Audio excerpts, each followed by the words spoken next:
We call Mahatma Gandhi the father of the nation. Mahatma Gandhi was a great man. He was the leader of the freedom struggle. He was also a great spiritual guide for Indians. But did India begin in 1947? You can call Mahatma Gandhi the father of the republic if you want to. But the nation precedes it. And their problem is that they want to reduce India to one idea, one family, and preferably one book and one party. And that's what we are. And I'm very uncomfortable calling him Pandit Nehru. I just don't like, I'll stick to him as Sri Nehru or Mr. Nehru. Right. And I think we'll take his, but it's very interesting that he's always called Pandit Nehru by some people. Well, why?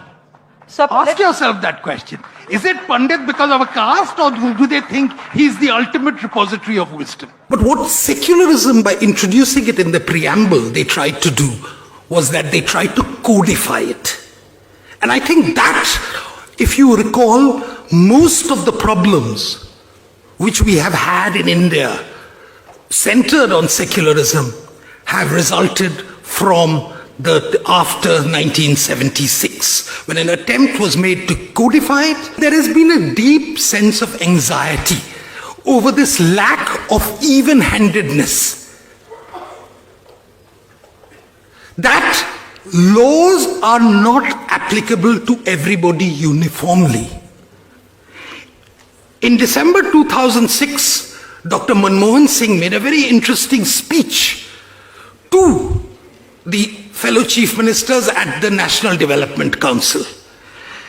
And he said, minorities, particularly the Muslim minority, must have the first claim on resources. Now, is this secularism? Every citizen, you can say every citizen of India must have the claim on resources. You can say the poor of India must have this claim on resources. You can say the deserving have the claim on resources.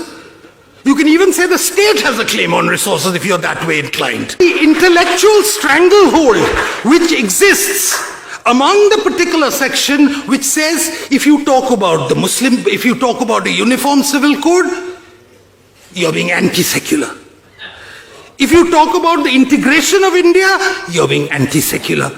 You're trying to unify. Nobody's saying we should have a uniform of worship. Number one, whether we like it or not, cow slaughter is one of those things whose ban or prevention is recommended in the Indian Constitution along with the directive principles. It is an extremely touchy issue.